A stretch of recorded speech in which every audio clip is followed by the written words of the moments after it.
Y uno hace las cosas y después no se da cuenta. Se da cuenta cuando alguien se lo dice y entonces uno se pone lo duda primero y después cuando uno empieza a hojear fotos y ver cosas fijas, se da cuenta que hay gente que tiene una visión más aguda que uno para darse cuenta de cierto hito de la vida.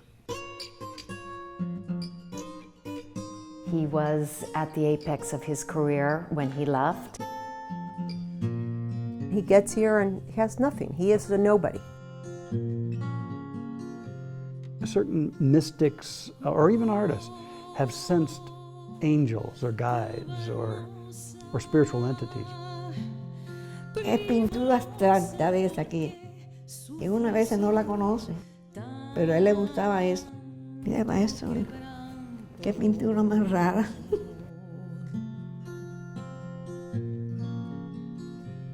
His work goes through one of the most extraordinary transformations, I would say, in the history of Latin American art, if not modern art in general. When you've got that inside you, you may explode if you don't paint it. A figure came to him and said to him, "Where do you want to go, Rafael?" Y su sueño siempre era que sus cuadros de aquí pudieran viajar a Cuba.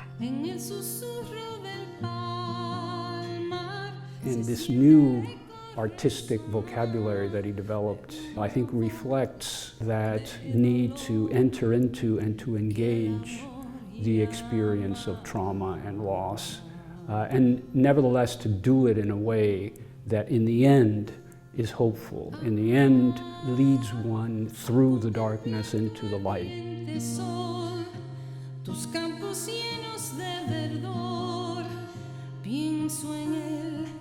Tiempo aquel en que fue Cuba.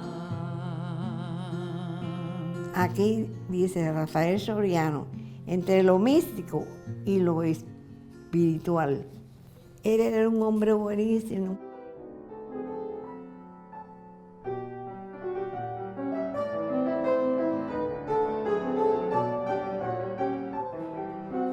Exiles tend to function in one way or the other. You either are perpetually weeping for the lost homeland, or you realize that the sun will shine on you wherever you are, and you learn to be at home everywhere else in the world.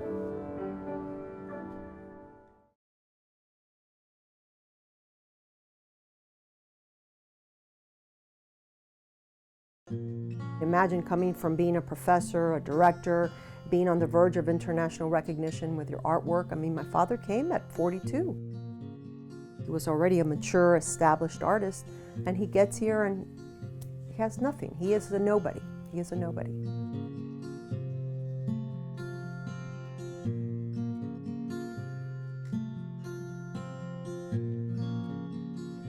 La familia nunca rompió, por supuesto, con ellos la relación. Se mantenía, yo recuerdo que mi madre y mi abuela estaban pendientes siempre de las cartas que llegaban, le escribían. We came in 1962. I was almost 2 years old. My earliest memories really of Cuba are what my parents would talk to me about. Mostly they talked to me about their Bay of Matanzas, which changed colors 6 or 7 times a day. It's a magical place, it really is.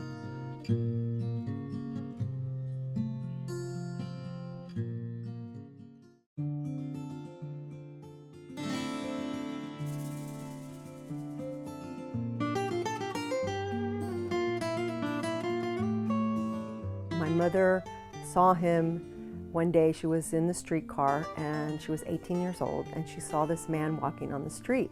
It was my father.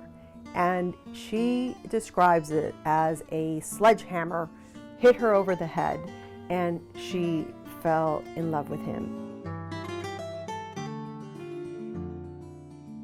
Ay, yo dije, ay Dios mío, qué frente más linda. Ay, detrás de esa frente tiene que haber un mundo de cosas, Dios mío. Yo tengo que conocer a ese hombre.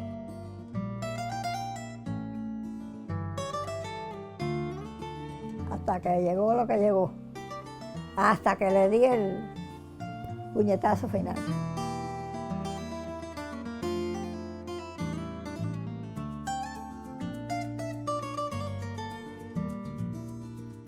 They talked to me a lot about the city of Matanzas. It is known as the Athens of Cuba. La Atenas de Cuba precisamente porque dentro de nuestro territorio la gran cantidad de poetas, cantores, escritores, literatos que se reunieron en este territorio cantaron las maravillas de la ciudad, los paisajes naturales de la misma y sobre todo esa riqueza que se iba aumentando en la cultura de su pueblo y de sus habitantes.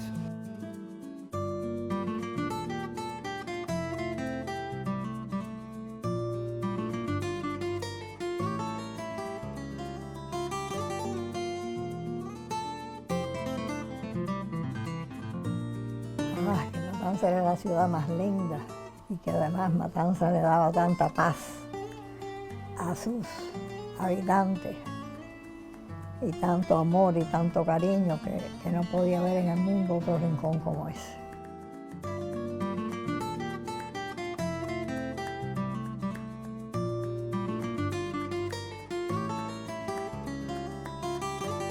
Cada profesor, cada estudiante de nuestra escuela de arte tiene muy presente el legado no solo de Soriano, sino de todos los pintores que vivieron en esta ciudad y que aportaron algo importante a la plástica cubana.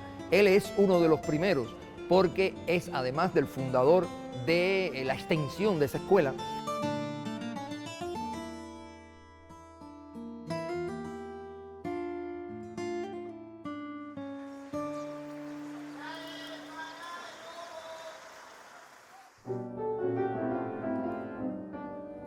Príncipe de los pintores cubanos, natural de Bahía, Sidra y Nebulosa.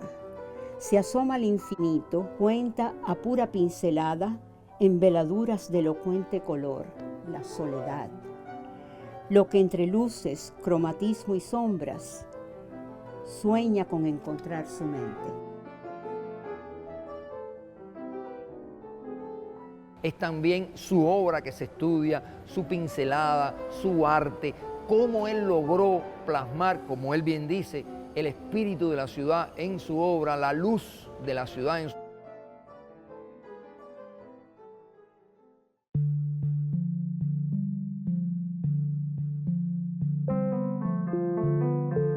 There are some who come around and they're often called crazy, but they come around and they say, hey, you know, there's beings all around us.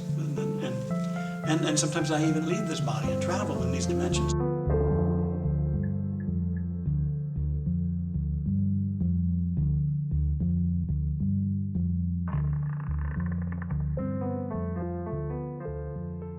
Yo pienso que Soriano siempre en Cuba se ha sabido que es un artista importante. Y el reconocimiento de eso es que él está en las salas del Museo Nacional de Bellas Artes. Él es uno de los artistas que están en la sala. El criterio de selección de la sala es muy, yo diría que incluso elitista, o sea, es muy selectivo. Y en las salas del museo solamente están los artistas más importantes. Rafael Soriano is part of what is generally defined as the third Cuban avant-garde. So that is the third generation of modern artists that emerged in the island. He's the generation of artists born in the 1920s, and they really come of age as artists in the 40s and early 50s. And he is a pioneer in geometric and concrete abstraction.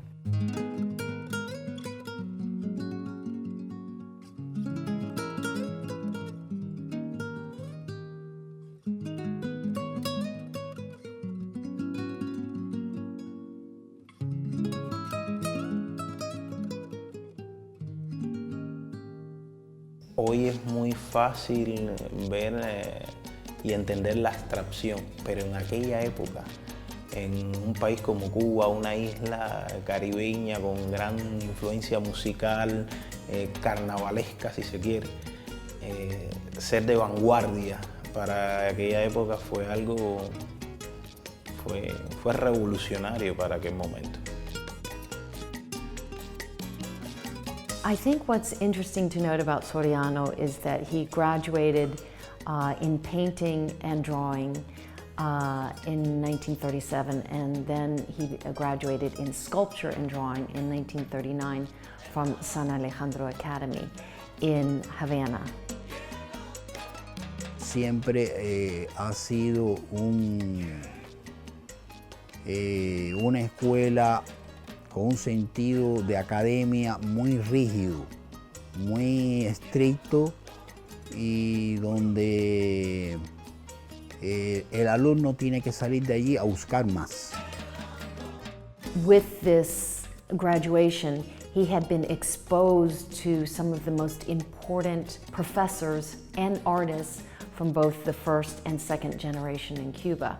The first generation was really 1927 to about 1938, and those were the first artists who called themselves vanguardistas, so the avant-garde, and they had principally studied in Paris.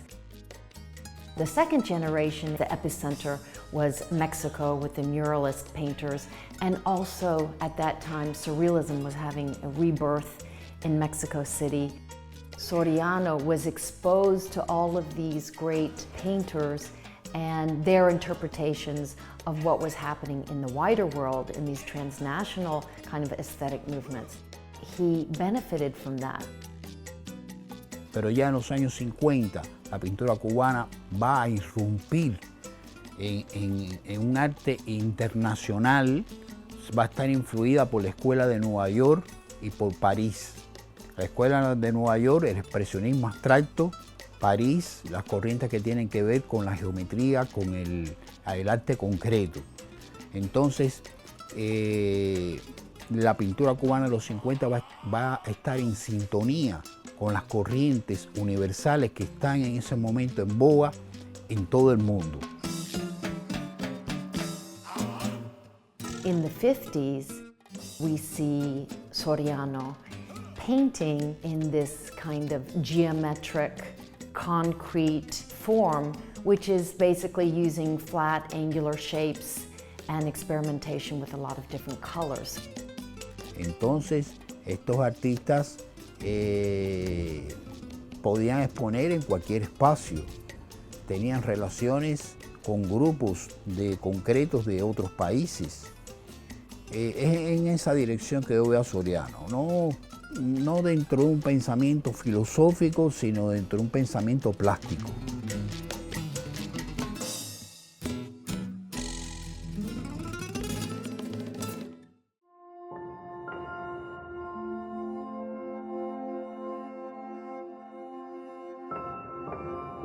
Certain mystics or even artists have sensed angels or guides or spiritual entities.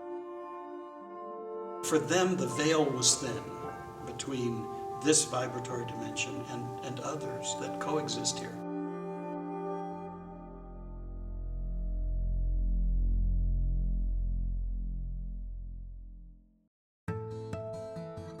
He's part of a group of artists that goes back to his hometown, to Matanzas, and he creates an art school there. And throughout the country during that time period, artists went to Camagüey, to Las Villas, to Oriente, and they created art schools there. So you would have actually more avant-garde versions of the San Alejandro Academy, where artists were more open, the faculty was more open to experimentation and had a much more open attitude to modern art in general. You know, there's this wonderful old Cuban phrase, which is hacer patria. They were creating the nation, they were making nationhood by this kind of civic educational duty. He was the co-founder of the School of Fine Arts in Matanzas. When he graduated in 1941, him and a group of other artists founded the school because they wanted the students to have more freedom of expression. He was very close to many of the artists there, especially Roberto Diago.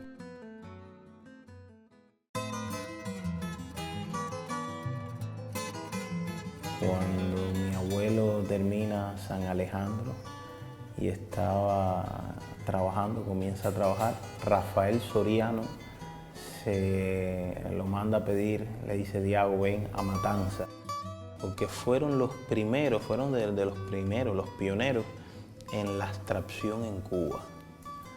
Que de eso se habla muy poco,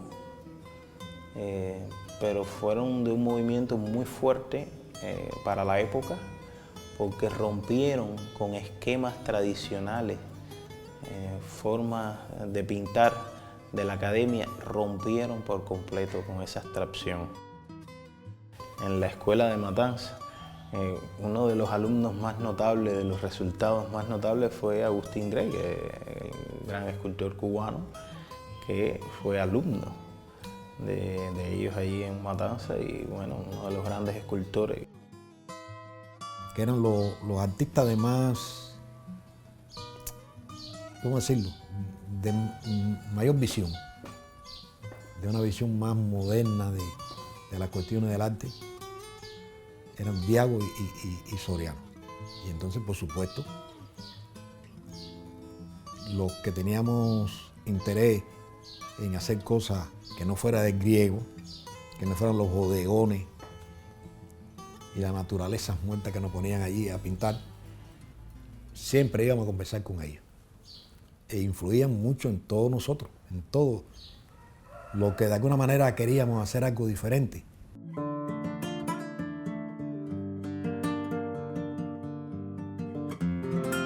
So they're doing this. The school is finally up and running in the 50s, and then of course the revolution comes, and education starts to become more regimented. Certain expectations in terms of ideology are expected. And I think that's when somebody like Soriano feels that as a true artist, he needs total freedom of expression.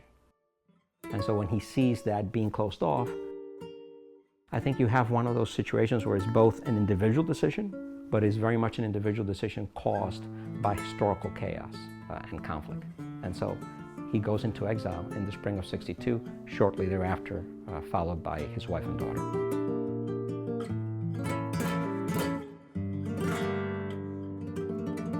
Para la escuela fue una pérdida, para la ciudad fue una pérdida y para el país fue una pérdida la salida de Soriano del país. Además, ustedes saben que era entre los diegres.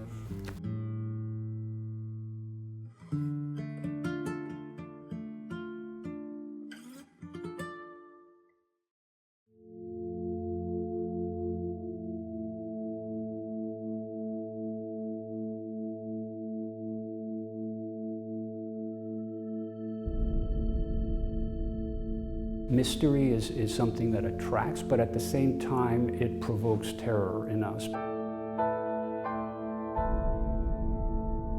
We can't control it. We're in the presence of something beyond our capacity to control.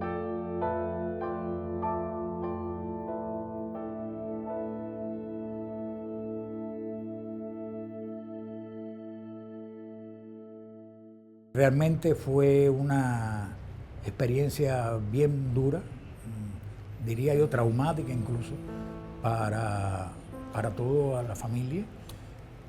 Quizás los niños, los más jóvenes, no la sentimos tanto porque no teníamos conciencia primero de lo que significaba y segunda que bueno, estábamos comenzando la vida y no teníamos una clara conciencia de lo que significaba la separación familiar.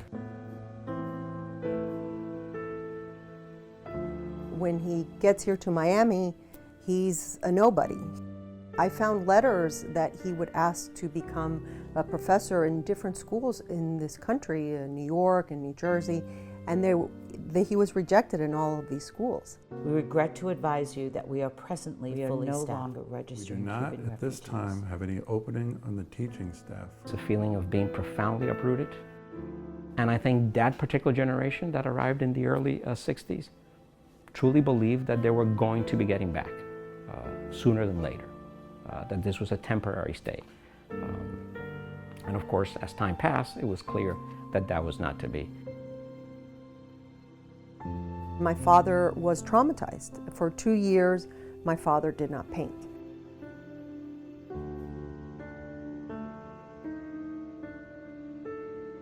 There have been exiles, obviously, throughout the history of humanity.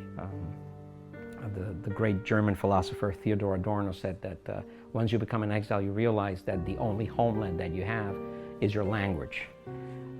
And so whether the language is literally the language, or that you're a poet or a musician or a painter. And I think Soriano, being a visual artist, that language, that was his homeland.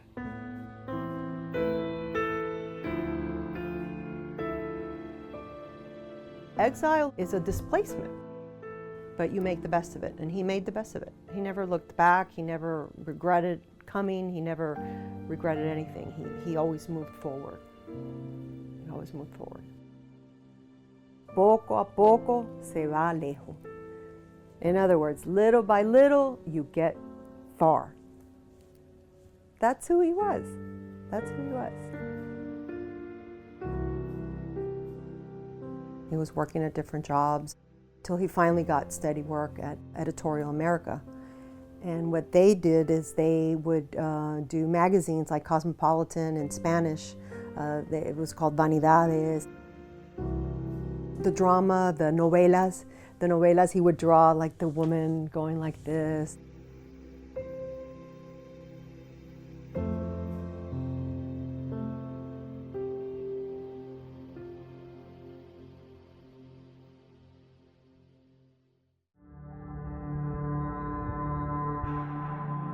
Longing to be at a place that would make it all better.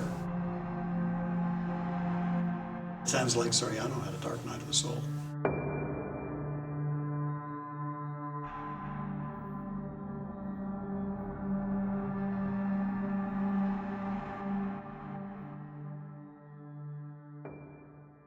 Since he was a young man, very much interested in spiritual things. I know that he was interested in the Rosicrucians when he was very young, and he was Catholic in the sense of that Latin Americans are culturally Catholic.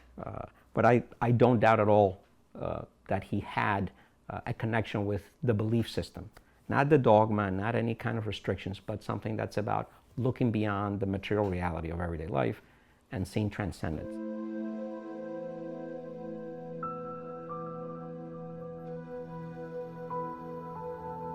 He had a dream where he was levitated from the bed. A figure came to him, and they said to him, "Where do you want to go, Rafael?" He said, "I want to see my little house in Matanzas." And he says with great speed he was taken from his bedroom, and he looked and he saw his house. It was on the side of the hill in Matanzas. And at that moment he saw a bunch of wild horses coming down the hill, and he got very scared, and he said to that figure, "And who are you?" And they said, "I am the Trinity." And with that, he was placed back into the bed. He got up from the bedroom, and he said to my mom, "This is our home now. This is where we lay our roots."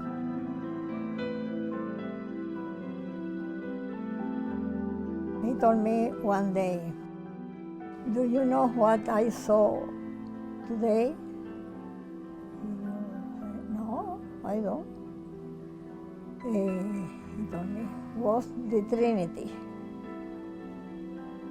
the saint of Trinity. He came to me and he told me I have to paint day by day all my life.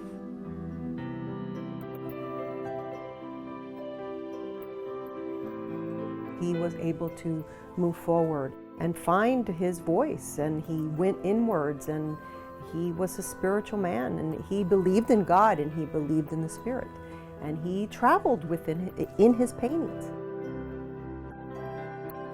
He said, I am going to do this because this is a message from God. Then I have to do it. And from that day, he started to paint every day and at night, because he said the image came better at night than at day.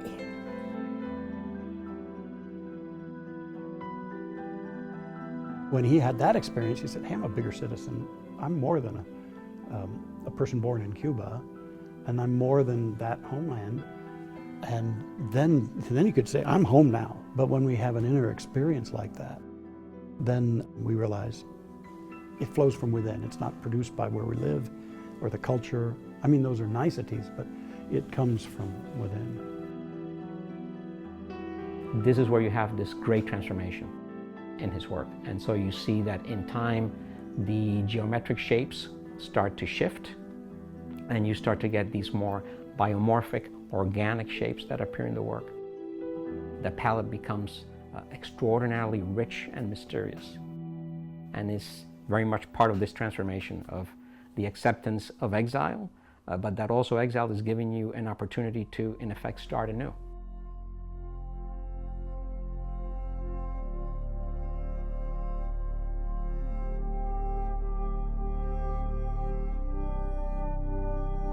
It's some other dimension that one encounters through the beauty. So you're drawn kind of not to it so much in the end, but through it to something else.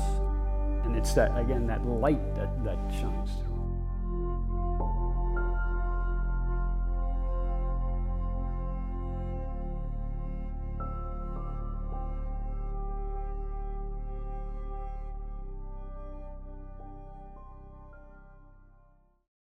My father really didn't have a gallery. It was all, people would come to the house or someone knew someone, and my mother would greet them and show them the artwork in the Florida room and the back room, and that's how people knew about him, through word of mouth.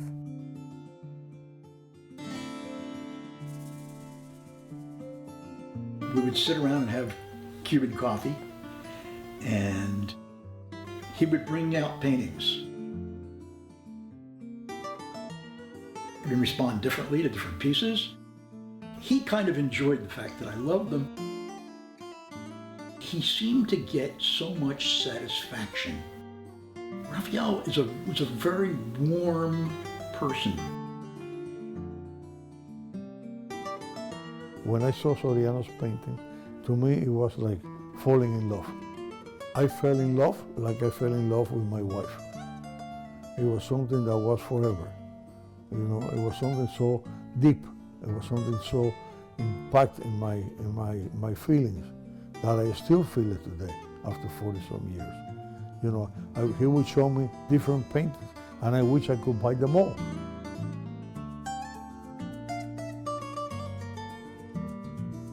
My father would finish a painting. He would bring both me and my mom to the back room, to the Florida room. That's when we would have a discussion and a conversation about the painting. What do you see? What do you feel? Talk to me about the colors. And then that would be it for me. And then him and my mom would name the paintings, much like one would name a child, very carefully, very diligently. And sometimes, you know, it got a little heated, and she wanted to name it this and he wanted to name it that. Y bueno, pues entonces sí, a veces nos pasábamos 2 o 3 días en el chanchullo ese, hasta que bautizábamos con un nombre que a los dos nos venía bien. I asked him, why don't you have more paintings? And he said, Ramon, I work every day at a place called Vanidades. It's a very popular Cuban magazine. And I work and I get home late every day, and I'm tired, you know. I don't have time to paint. So I said, okay, let me propose you something. How much do you make working for Vanidades? He gave me an amount.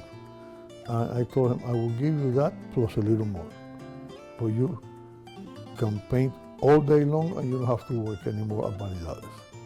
He was very happy. And he said, okay, how can I repay you? I said, no, I'll buy from you and you just give me a small discount, and I'll buy from you, and that's it. And that's how we started our relationship. And I started buying from him over the next 4 or 5 years. And of course, he started painting full time. He was being able to sell paintings and much more support himself financially. So it was great for him, and it was great for me. And eventually, I purchased from him 46 paintings. He always painted with music, all kinds of music, classical music, jazz, piano, tribal music, African drum beats, electronic music. I mean, sometimes it sounded like, you know, the aliens had landed and I was like, okay, the aliens are here. But he was happy. And you will see different things and you say, where do you get them from? He said, I don't know. They just come to my mind. And I start painting.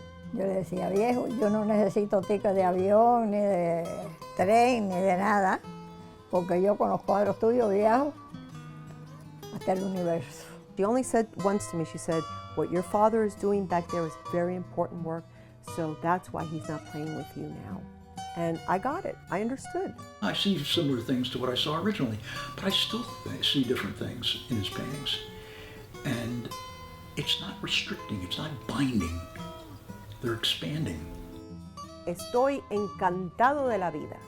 I am enchanted with life. That's what he would say to everybody. It did it almost to his very last day. You would say, how are you feeling? I'm enchanted with life.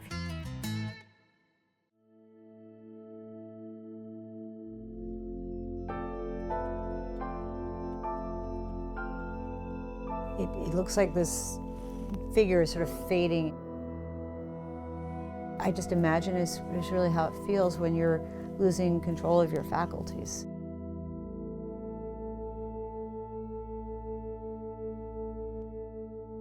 Angustia del Olvido, which is really one of my favorite paintings. It was painted in 1996. He had been diagnosed with dementia, and shortly after he paints this painting. And it's a painting that you don't have to hear any words to know how he was feeling. And it's a painting that so many people connect to because, I mean, who hasn't felt some kind of anguish in their life?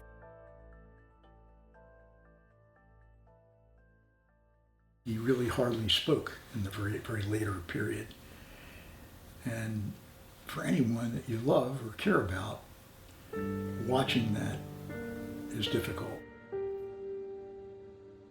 You remember the man that he was, and that was just such a generous, warm, talented person, and it's difficult to see. One day he said, I'm not going to paint anymore, and I said to him, are you sure? Or do you not miss it? Are you going to miss it? And he said to me, everything I was going to paint, I already painted. El pintor de lienzos de seda llega a nonagenario, con un pie en la existencia y con otro en la dimensión a la que ya se asoma. He lived for another 15 years, and very happy, very content, and very at peace.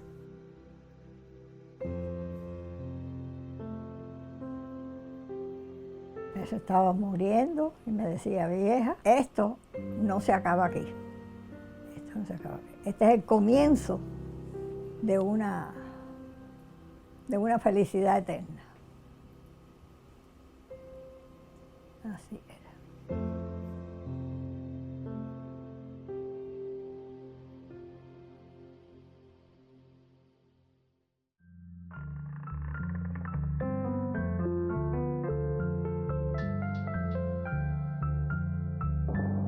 He first had to have the experience of greater dimensions of life. That you could then take that formless experience and give it form.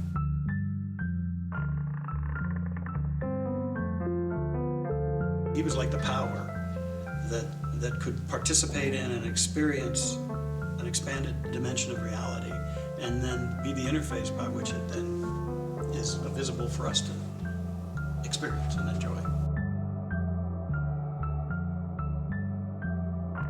We're a part of an ongoing story, and that will continue beyond us. It transcends the empirical. It's both empirical and, if you will, spiritual. So there's a connection between those of us who happen to be alive today and those who came before and those who will come afterwards.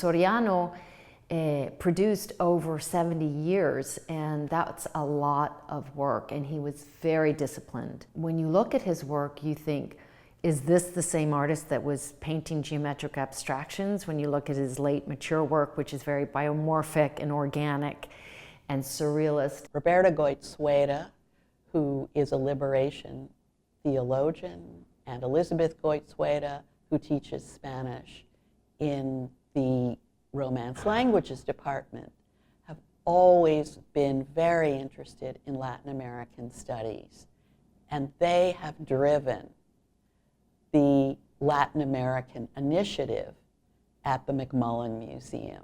I think the experience of exile is one in which, precisely because it is experienced as painful, as a painful loss, puts us in touch with what is even more fundamental, that exile cannot destroy and that loss cannot destroy, which is this kind of fundamental unity of all reality. We do know that the exile experience was very difficult for him. It was abrupt.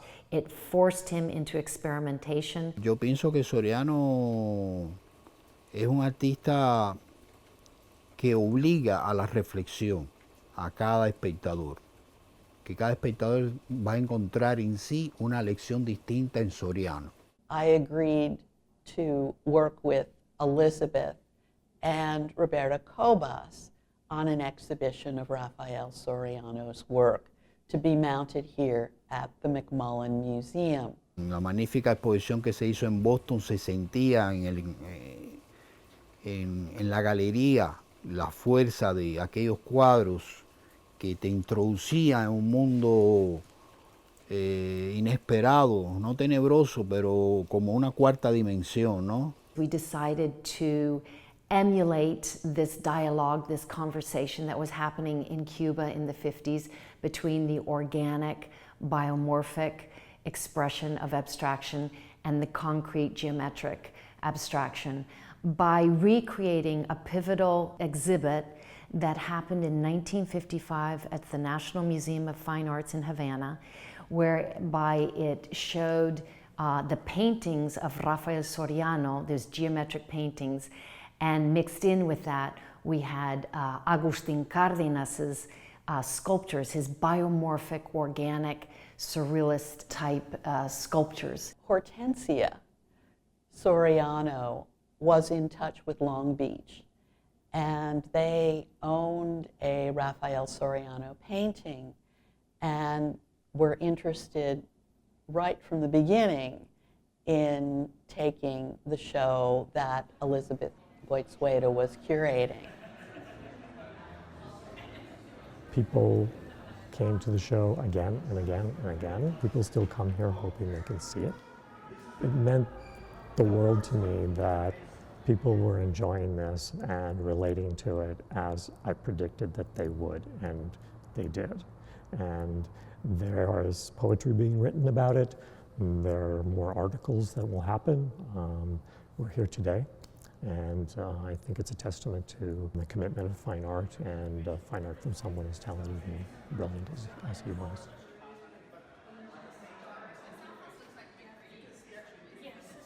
Then Elizabeth spoke with Florida International University, and they were also interested in having the exhibition at the Frost Museum there.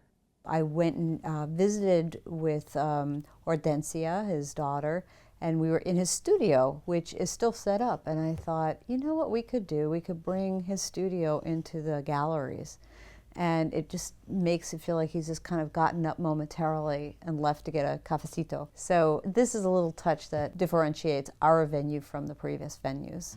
What's important about this painting is that window is a foreshadowing of things that are to come, okay, of that luminosity. This painting holds the key to the past and it holds the key to the future. So that's a very important painting, La Gitana. We have a little table that he has in the back with some of his pastels. And then we have this easel, which is a funny story that we actually bought this easel for $3 at a thrift shop, and we rolled it down the street. And I remember this, must have been like about 5 years old. We rolled it down the street, and this was his easel his entire life. This is what he painted these wonderful masterpieces on.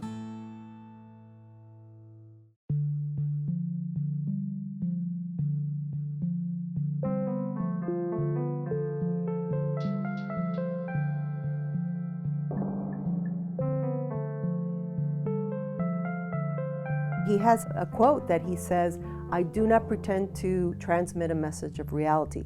I am moved by the longing to travel within my paintings in a dimension of spirit, where the intimate and the cosmic converge."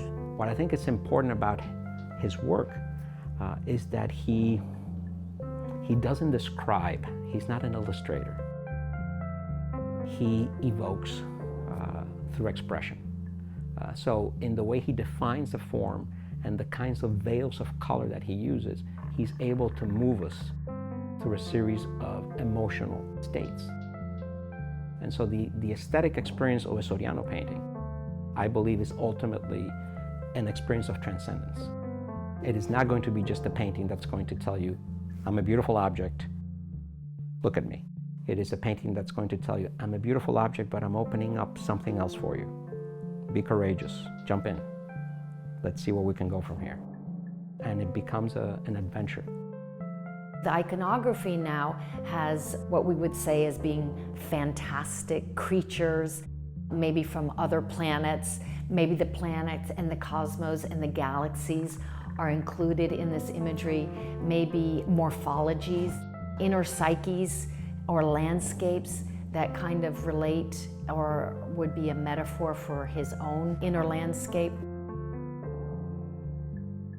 There are some of his paintings that are very, at first blush, very agonizing. But if you stay with them, you discover within them this sense of peace. The heads are a fascinating window into where he was and where his struggles were and where his head was. And I think each one of those heads is a point of departure for him to say, this is where I am right now. Particularly striking, I think, about Soriano's work is its ability to draw you in and its ability to evoke what the German theologian Rudolf Otto used to call the holy, or to evoke that dimension of experience that somehow is beyond the empirical, and to draw you into that, and to therefore reveal kind of a mystical, if you will, or transcendent dimension of reality. It's like right now, there are dimensions of light I can't see. There are sounds I can't hear. There's organisms all around and all over me that, thank God, I can't see. So even in this little slice of the vibration of reality, there's so much that we can't see, that our senses can't take in, and yet we usually limit our sense of life to what our senses report. So it's so wonderful that an artist like Soriano could convey these things visually to people, and the shift his art took when he had this experience of the greater dimensions of life. How beautiful.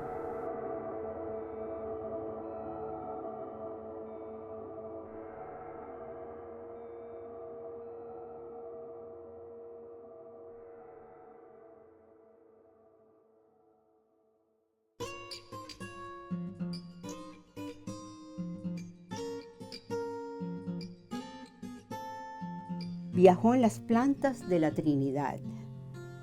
Hay cifrada una música en sus telas, de título huidizo o innombrable.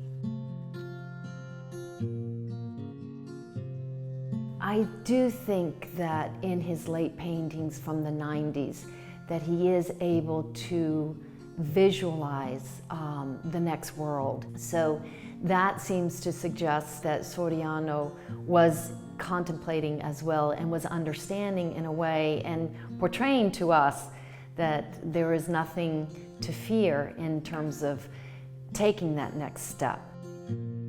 His journey and my awareness of his journey and that he was working in exile has changed the way I see the world. If you look at humanity and human beings, we're all exiles because we're all separated at birth, really.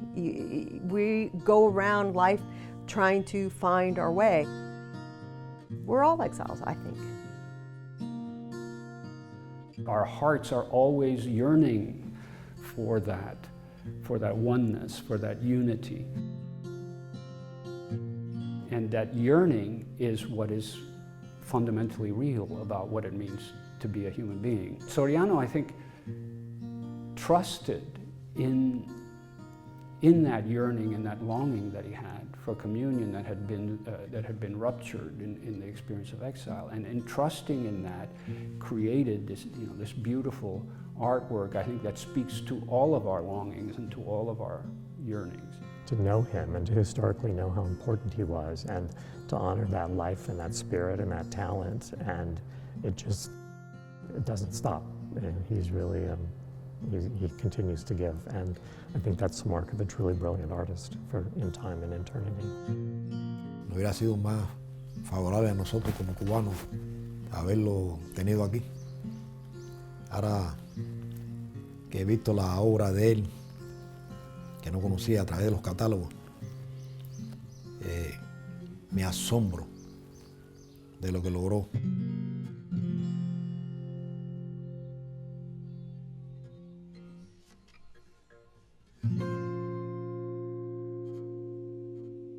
Y su sueño siempre era que sus cuadros de aquí pudieran viajar a Cuba y disfrutarlo la gente en Cuba. Elizabeth Goizueta has been in talks with the Museo Nacional de Bellas Artes in Havana to be able to take The Artist is Mystic, a small version of it, to the museum there in Cuba. And my mom and myself, and we're both thrilled about that because it's a coming home. He was at the apex of his career when he left. And many of those people, his fans, his family, his students, never have seen how he evolved. And they are curious to see how he evolved. And so they want to know cómo terminó la película. How did the film end? What was he painting like?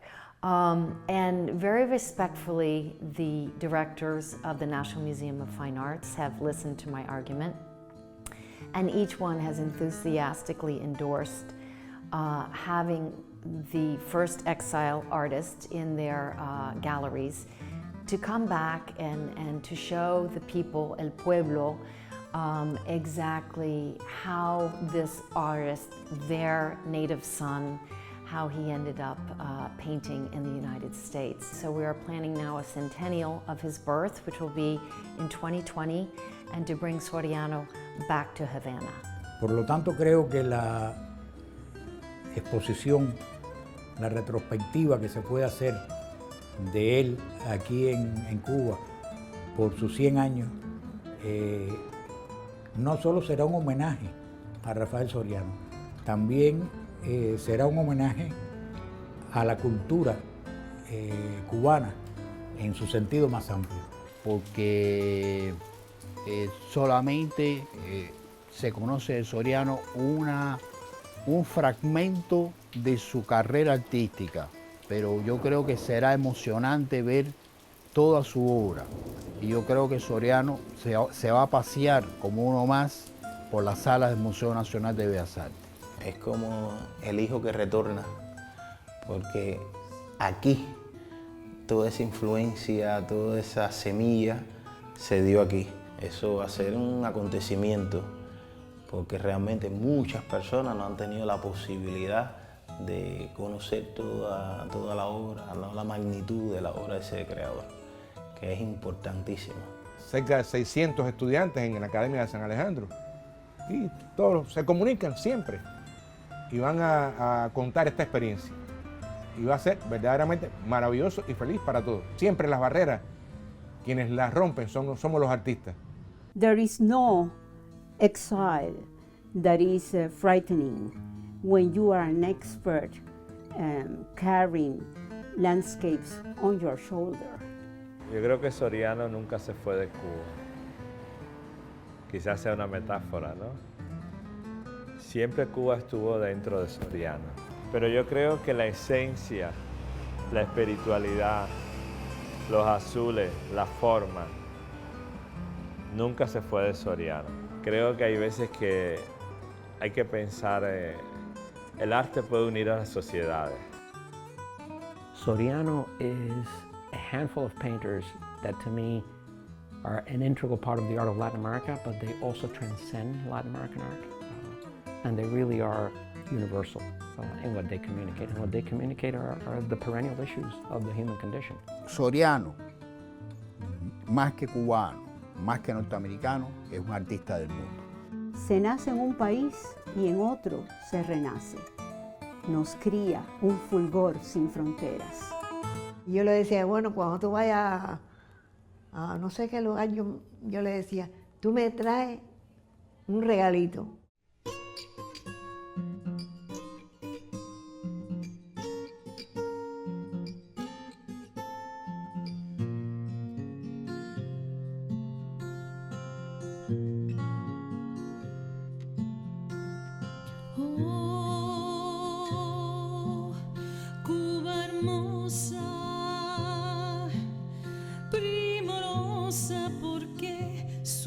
Soy tanto quebranto.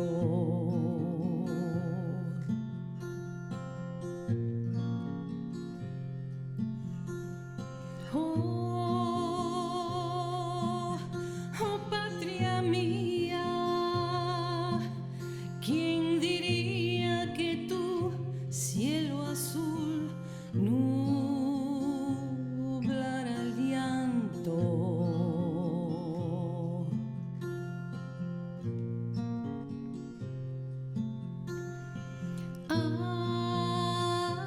En el susurro del palmar se siente el eco resonar de una voz de dolor que el amor llama.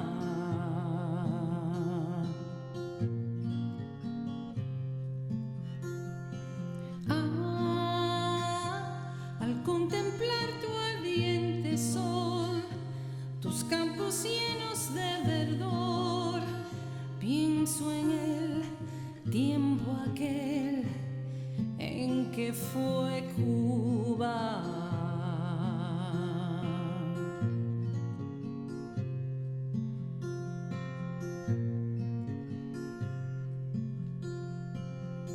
Oh Cuba hermosa, primorosa porque sufres hoy tanto, tanto quebranto. Oh, oh Cuba hermosa, primorosa porque sufres hoy tanto quebranto.